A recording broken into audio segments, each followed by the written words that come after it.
Yeah. Okay, we are live. We are live. Episode 7 of Job Decoder, I think. Episode 7, if I'm calculating correctly. After a little break that I took for a couple of weeks, because I was ill and I went to Atlanta and some guests canceled. We had a guest last week. We had Kevin Blanco last week. It was great. This week we have Doug Trovinger. Doug, welcome to the show. Thank you so much for being here. So nice to have you. The doctor is in. The doctor is in. Doctor, tell us about yourself. Who are you? What do you do? So I'm Doug Trovinger. I am the founder and CEO of Document Doctors LLC. I've been in business for just over 7 years, based here in Music City, Tennessee, or Nashville. I actually live just down the road where Taylor Dessian plays hockey. Nice. So I play more west of town, like the west side of town. But with my business, the whole goal is to go and help other businesses become more efficient in their documentation and content, whether that's policies, procedures, playbook, strategic and executive or managerial consulting, training and learning development, or really kind of anything in between. Yeah. What I kind of consider myself as the doctor of contentology is more of a horizontal organization. So it's a very, very unusual kind of structure of a business versus, a traditional one which has many verticals or one vertical that they specialize in. Right. The verticals that I have are kind of like peaks of an iceberg. So they kind of go, and with that in mind, I have a very broad skill set. So I can bring a lot more to the table kind of on a broad level. But as I work with clients and as I build those relationships and those things, continue over time, then I become what's known as a quasi subject matter expert or a SME in that topic. Okay, that makes sense. And then as I get new clients or if I pursue them in that area, then that part of the iceberg grows vertically. Right. Okay. Interesting. So you kind of learn more about the actual the things you're working on while you work on them in a way too, which also helps. That is correct. Yeah, that's cool. That's one of the big things that I tell them is that kind of part of my mantra is that any clients that I serve, they are not just the benefactor of the solution; they are part of the solution, and I make sure that they are actively engaged in that. Yeah. Okay. Cool. It's almost kind of like what I do in a way, a little bit too, with the podcast, because I'm just learning on the job as I go, because I don't know what a document doctor is, But today, because I'm having this conversation with you, I get to learn about it too, which is also fun, which is also great. So, to describe your job, would you describe it differently to people who are in tech and who aren't in tech? Like, how would you describe it? Like, you're at like a party and you talk to somebody who's not in tech. How would you describe their job to them? So, if for somebody that's not in tech, the best way I can probably describe it is that I'm more of a problem solver.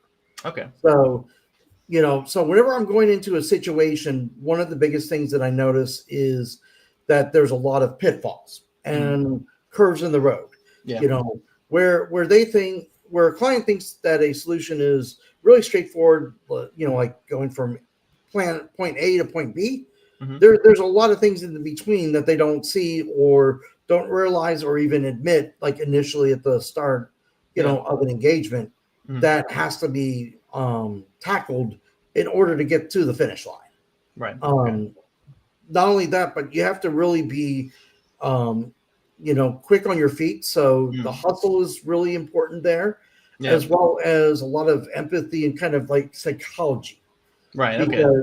Because, what I offer, one of the downsides is that it's a service that traditionally is one that's not needed until there's a crisis. Right. But if you're able to nip it in the bud before it gets to that level, then it saves you a lot of headaches before that. Yeah. Okay. The doctor analogy also carries to that too. It's like triage a little bit too, in some way. That's right. So I give them the cure to chaos. Yeah. That's great. I love that. Yeah. Now for the techies in the room, I'm more of like a magician. Okay. So, and hello, Roxy. Nice to see you there. Hello, Roxy. So from a tech side, it's really a matter of like a magician and being and wizardry. Yeah. Okay. Because sure, there is a lot of technologies out there, which even clients have told me, they're going to replace you in the next 2 or 3 years, and you're going to be done. Like you're going to be out of business. They're taking you over. But the one thing about technology, especially with what I do, Mm-hmm. it's complementary. So Right. basically, you use it in part as a solution, not the complete solution. Now Mm. that does vary from client to client. For example, I do a lot of work with PepsiCo and Frito-Lay, Right. where I actually am in their plants, Mm-hmm. wearing earplugs, a funny hairnet, Mm-hmm. safety goggles, Right. and even a beautiful lab coat. Not this one, but Right. Right. similar too. Yeah. And I'm helping them engineer and re-engineer their processes, Mm-hmm. especially with equipment that's in some cases tens of millions of dollars. Right. Because has like a 10 or 12-year life cycle, Yeah. and Okay. there's a lot of programming and a lot of tech that's Mm-hmm. actually involved in manufacturing that a lot of people don't realize. Yeah. But with other like other clients that I have, it's Mm-hmm. also introducing tech into their Okay. solution. Okay. So, for Mm-hmm. example, there was one of my first clients where I was in a medical office, and Mm-hmm. I helped them basically turn all their paper files into a digital library. Okay. So And that must that have taken a while, I would imagine. the initial run took about 6 months, Yeah. Jeez. Okay. but over the 3 years that I was Mm-hmm. with them, I Mm-hmm. scanned about 650,000 Oof. pages of Jeez. material, which Yeah. is so if you know of a case of paper which has 10 reams Yeah. and 500 sheets, it was 130 boxes. That's crazy. So almost like a full pallet of paper. Yeah. Wow. And but what I also had to do is I had to teach them not only about like the fundamentals of Mm-hmm. of digital record keeping, Mm-hmm. but also how did I organize this information? Yeah. Because that's one of the things that's really key and critical with Mm-hmm. respect to the technology. What Right. technology is Actually, being used? yeah. You want it to be How do findable when they need to find a specific sheet of paper, right? Absolutely. Yeah. And how do you use it? And then how do Yeah. you train others to use it Right. that may Yeah. not be computer savvy, Yeah. Okay. especially the doctors, because the Yeah. doctors, if they've been practicing for 30, they at that time about 30 years, Mm-hmm. they've done everything on paper. Right. But with like Medicaid and Medicare requirements, they have to have Yeah. a digital record of it. Right. So they were really, you know, very hesitant. Yeah. But then Yeah. once they started to see that, hey, I can clear, three of my 7 stacks of files Mm-hmm. because these are all archived, Yeah. and put it into a secure, storage solution because that's what Yeah. they have. Yeah. There's a retention requirements. Right. They're good to go. Right. So part of your job is also modernization, I suppose. Getting people also used to modernizing and this kind of stuff. Yeah.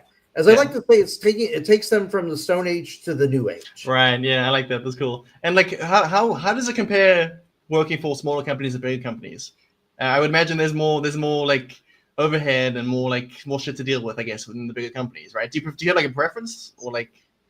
I really don't have Yeah. a specific preference. Okay. That's kind of like the beauty of what I do is Yeah. that it continuously changes. So I may go from a mom and pop to a Fortune 10 Yeah. to a mid-size to a mom Yeah. and pop, and then and it just kind of seesaws back and forth. Yeah.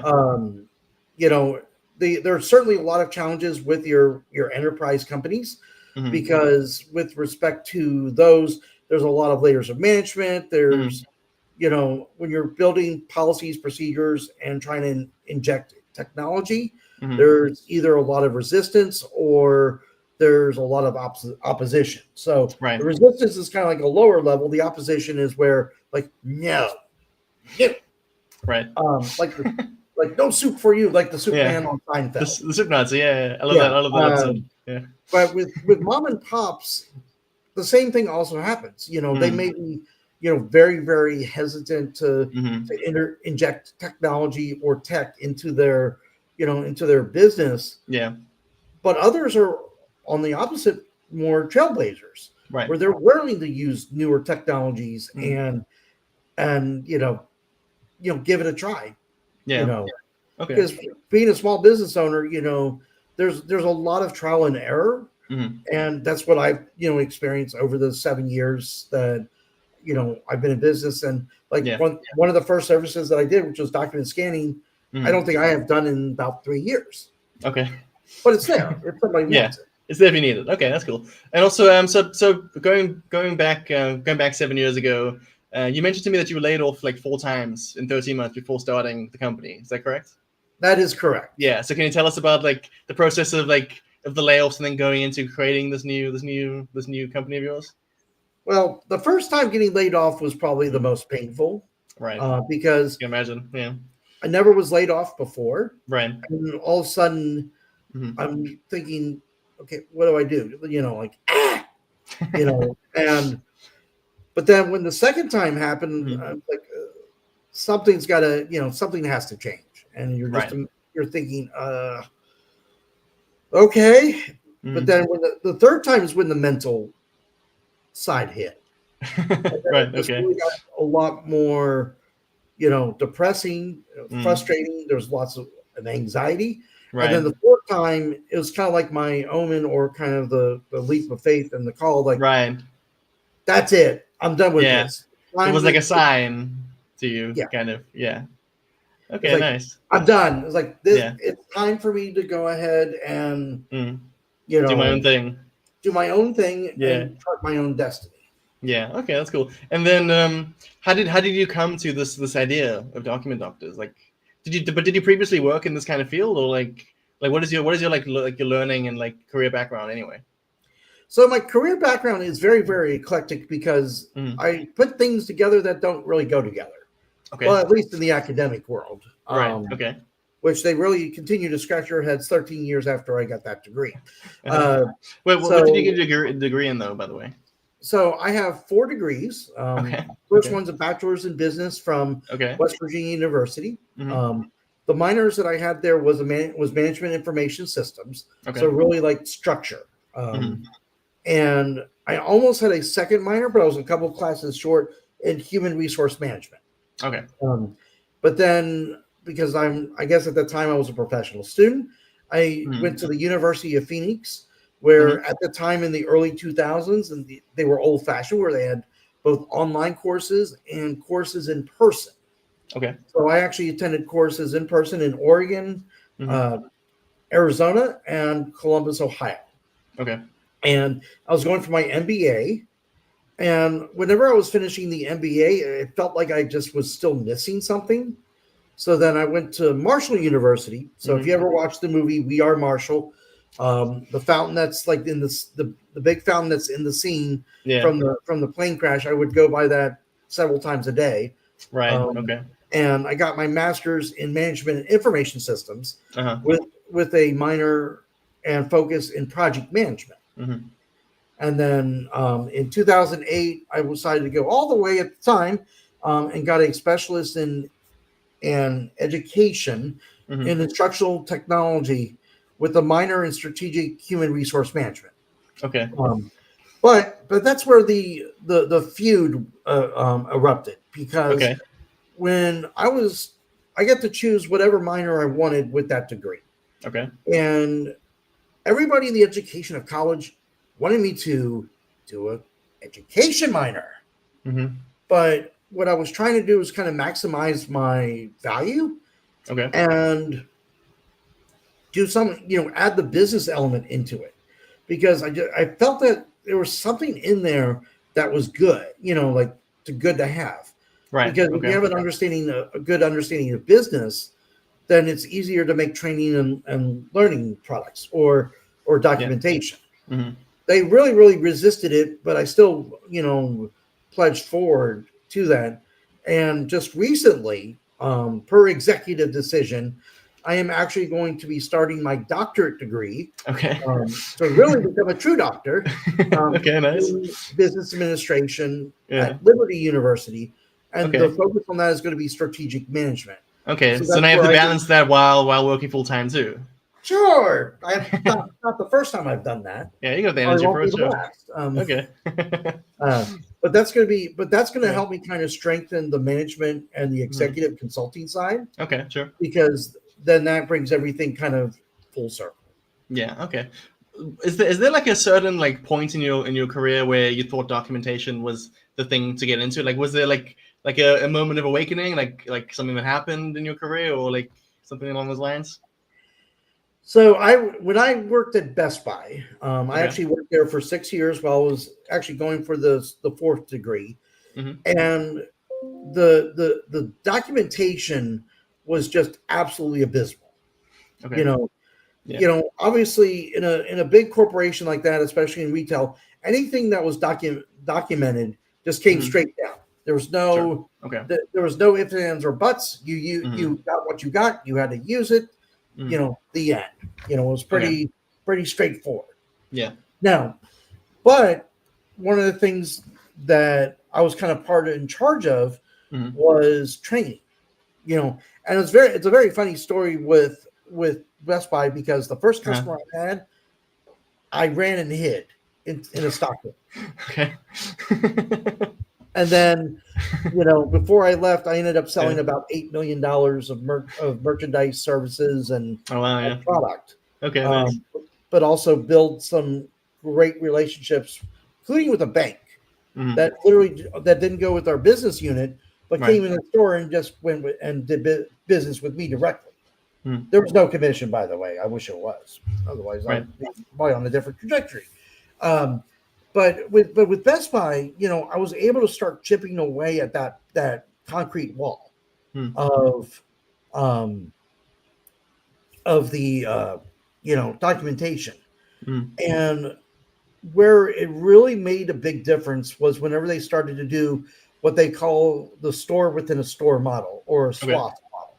Mm-hmm. So a store within a store, like if you go to a Best Buy here in the States or even abroad, they have like different pads or different areas in the store Mm-hmm. where you can experience like Samsung products, or Right. Yeah. or Sony, or Yeah. Magnolia Home Theater. Sure. Well, when back in early 2012 and late 2011, Mm-hmm. they created the Windows experience. Okay. So it was a Microsoft store literally within a Best Buy. Mm-hmm. And one of the stores the store I was in was one of the first to get that concept. And I Okay. got to meet the number 2 person at Microsoft at that time in the company at a training, because we were all there like getting prepped and for Nice. that dreaded Windows 8.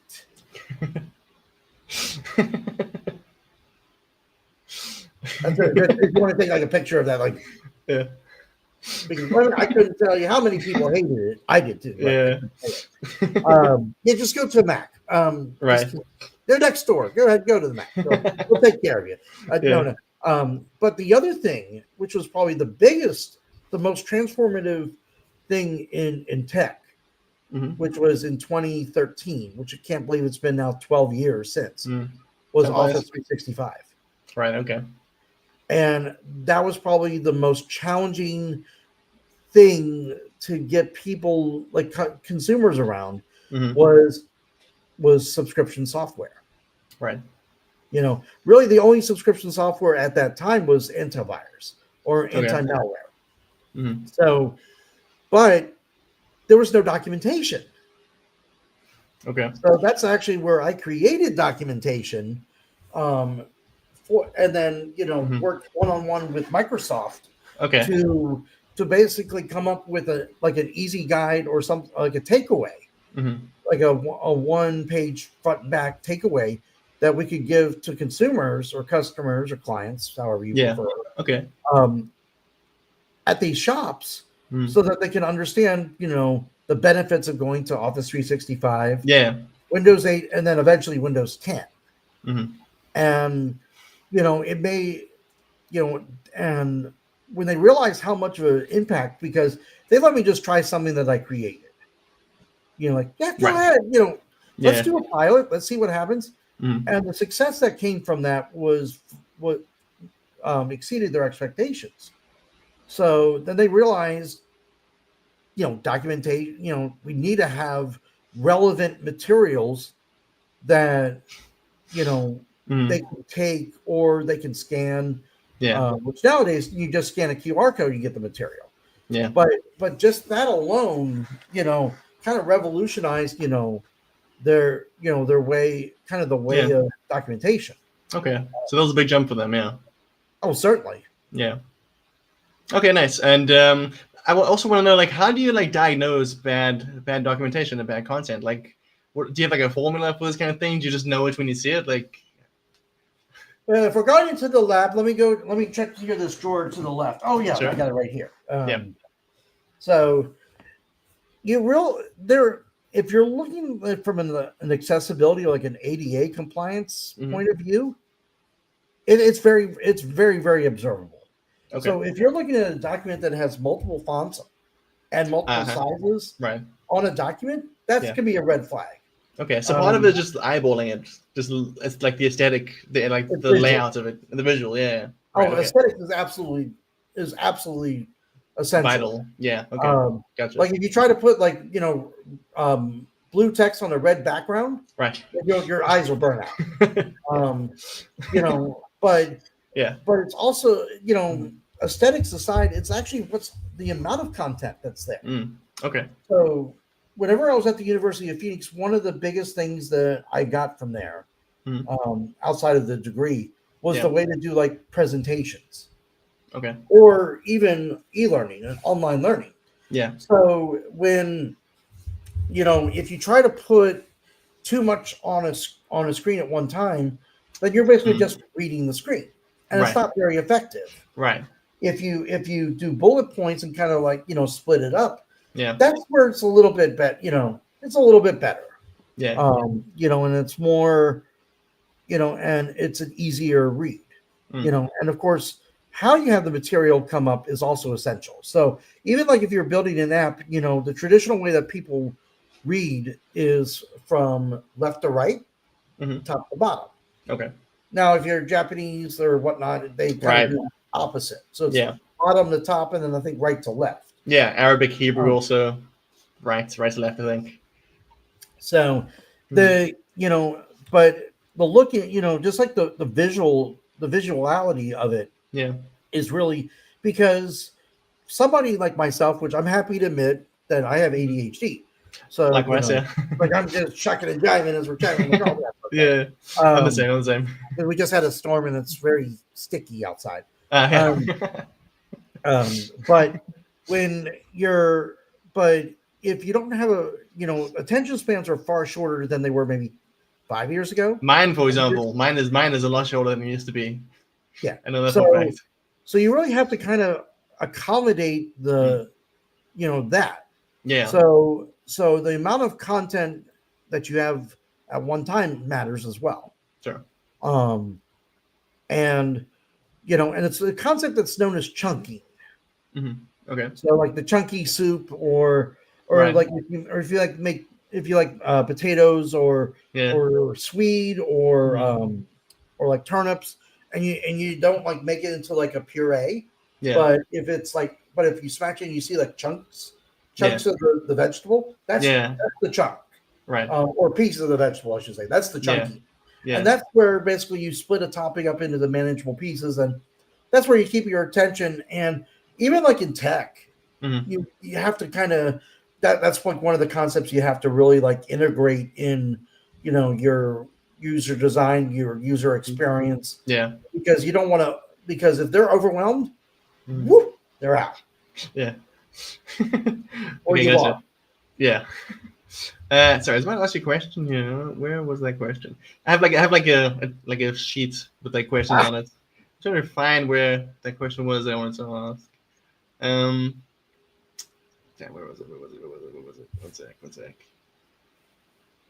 Oh yeah. I wanted to know if you have like an example of like a really, really bad mess that you fixed. Anything like specific you can tell us about? Oh, that's a good question. Yeah. I will actually have to say that the first project I did for Frito-Lay and PepsiCo. So it was actually a pita chip plant outside of Boston. Okay. Which is actually probably the biggest project in terms of quantity, like deliverables, that I've ever done in my life. Okay. It was certainly a trial by fire. They needed basically the Doug special. So the Duggar Slugger special. Yeah, Doug Premium. They needed policies, they needed procedures, they needed training, they needed certifications. Right. They also needed tools guides. Now, their definition of tools guides was basically how to use the equipment safely. and what they call good manufacturing practices, or GMPs. Yeah. What do they have? A hot mess. They had some material, but it was more than a dozen years old. And there was probably about 3,000 pages of material. 85% of it was irrelevant. But as part of the document doctor and, doing the high quality, part of the high quality and, and service level of excellence, you have to go through each and every page. You just can't just like skip through okay, I got through 30 pages, that's done. Right. Or, like you have to have a fine-tooth comb. Yes. Yeah. So, but that wasn't where the messes ended. So whenever I went there for the first tour, one of the things I do with them is we walk the production floor. So whatever production line or lines that I'm focusing on, we literally go very, very slowly from the start to the finish. Okay. And in that case, there was a lot of things that needed opportunity. Morale was really down. Carelessness was observed. And productivity was just very, very low. Right. And it could have been so much better. Yeah. And laziness. I hate to say it that way, but it was. Which led to like raw product being wasted. Right. Because it would just fall right onto the floor. And if it falls on the floor, it can't be reused. So in the period of about 6 months, I actually, we created a template. So, a template for all the materials. So, because their previous template was just all over the place. There was no consistency. There was no structure. It just didn't. And this is information that new employees are getting when they're hired. Right. So, and the last thing you want to do when you're hiring people is confuse them, waste the time. Correct. Yeah. So short and sweet, over 4,000 pages of material was created. Okay. It was a 1,215-page instructor guide because they wanted a facilitator guide and a participant guide. Yeah. Because what they do is they call the train the trainer model. And that basically anybody with that manual can basically pick it up and teach the class right away. Okay. They don't even, like, if they're not like a strong expert on that line, the information is there to guide them from start to finish. Yeah. Okay. But that include the participant guide was 900 pages. There was 1,400 PowerPoint slides because this program was over a period of 4 weeks. So the number sounds staggering, but it's actually spread out where they kind of did half training in person, half observation, or half application. Okay. On the floor. Yeah. There were certifications. There was, I think, 24 certifications. Okay. That were built, as well as assessments, and also 2 tools guide, one for the kitchen and one for the bakery area. Okay. And that's kind of like probably the most difficult project I've ever taken on, but it was my trial by fire. Because now I've done 7 projects with them. Yeah, and getting through the first one made the rest of them a lot easier, I can imagine. Yeah. Okay, nice. All right, well, we're almost ready to wrap up over here. You mentioned to me something about a referral bonus, if you want to talk about that before we finish up. Absolutely. So one of the nice things, and part of the creed of Document Doctors is that we are a big proponent of paying it forward. Right. Because if anybody helps us grow, I want to make sure that they are in the same. So for a limited time only, if you mention this podcast, Angelos or even Taylor, which I'll get on his podcast eventually too, hopefully, I will offer a 10% referral bonus. Now, the way it works is anytime that I get payment, you get payment, much in the same. It is also no limit. So it can go as high as the Lord allows. So, if you bring a huge opportunity, I might have to talk to you further. But, also one of the things is that as I start to go into different contracting or as I scale, there might also be the need for people in tech. Mm. And one of the things that I encourage anybody outside of this referral is, of course, you can check out the website at documentdoctorsllc.com, as well as, be kind. And if you are not connected with me on that LinkedIn thing everybody goes to, please send me a connection. I'm here to try to help you guys as much as, I can. And because we're all in this together. Yep. And, Angela, I'm very grateful that you let me come on to your, It's been a real pleasure. It's been a real pleasure. And I will drop your information, your website and your LinkedIn, when I do a post interview post on LinkedIn. And thank you very much for coming today. It's been a real pleasure. Everyone, remember the referral. Hit Doug up if you have an opportunity. Before we finish up, any final piece of wisdom you want to give us with before we finish? Let's see. Don't do anything I would do, and if you do, don't name it after me. No, just kidding. I love it. The biggest thing I would say is, if you're looking for an opportunity, or if you're currently in an opportunity and you have the opportunity to advance, or if you're wanting to start your own business, make sure you take the time and the due diligence to do your research. If you're looking for, to come with a company, go in there armed and prepared, not scared. Yeah. And, if you're doing your own business and you got a lead, make sure you just take the time to do the research and homework and come with questions. That's really the best thing that I can say, at least on that front, because if you're prepared, not scared, then you're going to be probably farther, at least 50% ahead of other people. I love that. Something Kobe Bryant once said. He said that he never feels nervous because he always feels prepared. And if you're prepared enough, there's no need to feel nervous. So always be prepared. Always do your research and always be prepared. All right, Doug, stick around because I want to say goodbye to you backstage. Everyone, thank you for being here today. Thank you for watching today. Doug, thank you again for coming on the show today. I really appreciate it. Everybody watching, thanks for taking the time to join us today. Thanks for taking the time today, everybody. All right, see you guys next week with my next guest. Katie Ryder, I think, is my next guest. I'll have to double check my calendar, but we'll be back next week. See you guys.